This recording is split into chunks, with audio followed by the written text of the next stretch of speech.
Жалпы адамзат баласы кез келген нәрсенің екінші бір нәрседен қысқа ұзын екенін түсінеді. Яғни, екі нәрсені салыстырып, қысқарақ немесе ұзынырақ екенін айта алады. Мысалы, мына бір кесінді, мына кесіндіден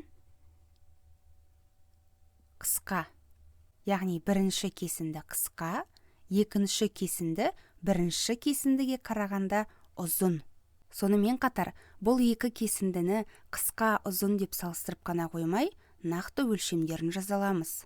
Яғни бізде әртүрлі өлшем бірліктері бар, мына екі кесіндінің ұзындығын сипаттайтын. Мысалы, мынаны бірлік деп алсақ, яғни мынау бізде бір бірлікті берсін. Онда бізде мына бірінші кесіндіміз сәйкесінше екі бірлік болады. Міне мына жерге дейін бір бірлік, мына жерге дейін екінші бірлік. Екі бірлік. Ал екінші кесіндіміз бір бірлік, екі бірлік және үш бірлік. Екінші кесіндіміз үш бірлік болады. Міне дәл осылай кез келген нәрсені белгілі бір өлшем бірлігімен өлшей аламыз. Нақты өлшемін жазаламыз.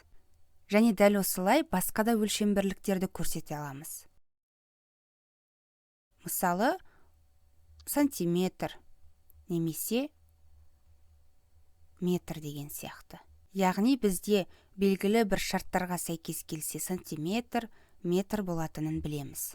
Яғни бізде кез келген нәрсені өлшеу үшін әртүрлі өлшем бірліктері бар.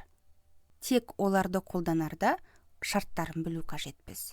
Біз көрсеткен бұл жағдай, бұл бір д-ға жатады, яғни бір өлшемді жағдай. Неліктен бірді? Себебі біз ұзындығын ғана өлшеп тұрмыз.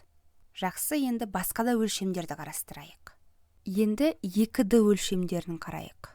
2D, яғни екі өлшемді. 1D-да біз кесінділерді алдық. 2D-да өзі айтып тұрған сияқты екі өлшем болу керек. Біз ол кезде бір фигураларды алсақ болады. Мысалы, тіктөртбұрыш, шаршы деген сияқты.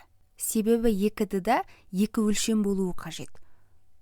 Ал жаңағы айтқан тіктөртбұрыш, шаршы деген сияқты фигураларда ондай өлшемдер тапсақ болады. Яғни ұзындығы ені, ені ұзындығы деген сияқты.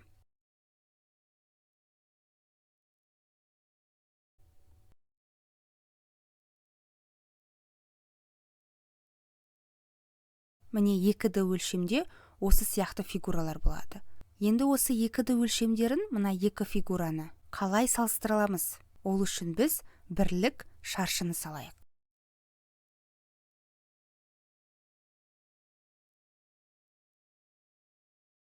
Бірлік шаршы бұл қабырғалары бір бірлікке тең фигура. Демек бұл бір бірлік квадратты береді. Яғни бір бірлік квадрат арқылы мына екеуін салыстырамыз. Бұл қалай болады? Осы бір бірлік квадратты ішіне орналастырайық. Біреуін орналастырсақ, бұл 4-тен бірін алып тұр міне. Бұл фигураның ішіне 4 бірлік шаршы сияды ғой.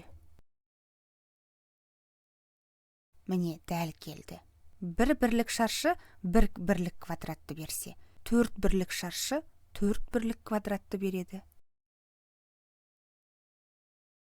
Енді дәл осылай мына екінші фигураға жасайық.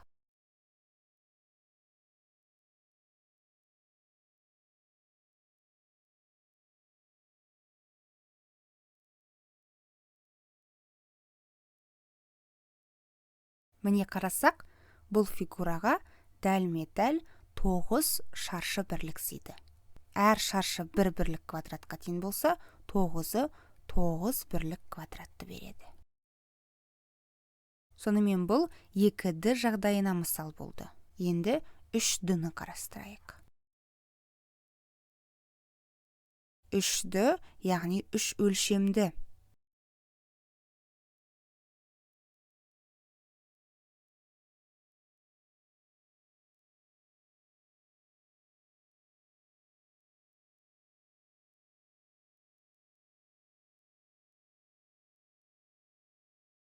Міне 3-ға осындай фигураларды ала аламыз.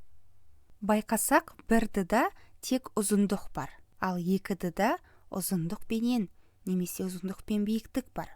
Ал 3-да ұзындық, биіктік пен қоса бұл жерде тереңдік бар. Бұл жерде көлем табылады. Ал көлем бір нәрсенің 3 өлшемде қанша орын алатындығын көрсетеді. Яғни көлем 3-да бар, ал 2-да аудан. Аудан бір нәрсенің 2 өлшемде қанша орын алатындығын көрсетеді. Ал 1-да ұзындық бір нәрсенің бір өлшемде неше орын алып жатқанын көрсетеді. Ал жалпы кеңістікті ойлағанда біз 3-ді туралы ойлаймыз. Міне мына 1-ді мен 2-дан салыстырғанда 3-ді жоғарыға көтерілді. Яғни көлемі бар, белгілі бір кеңістікті алып жатыр. Енді мына 2 фигураны қалай салыстырсақ болады? Біз 1-да бір бірлікті алдық. 2-да бірлік квадратты алдық. Демек 3-да бірлік кубты аламыз. Демек бізге бірлік текше керек болады.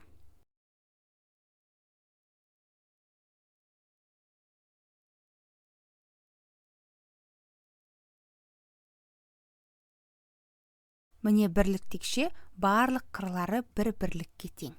Енді осы бірлік текшені мына фигураның ішіне орналастырайық.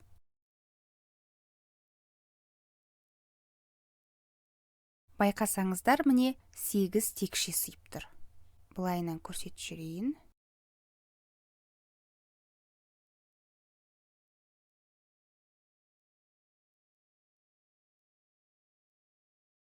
Сегіз текше сыйып тұр. Бір текше бір бірлік кубты береді. Демек 8 текше 8 бірлік кубты береді. Бірінші фигураны анықтадық, енді екіншісін анықтайық.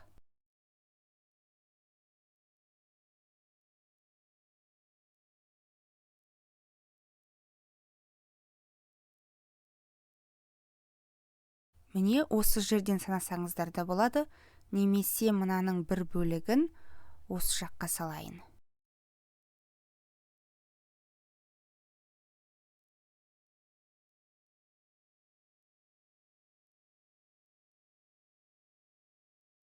Міне мына үстідегі бөлігін осы жаққа салдым.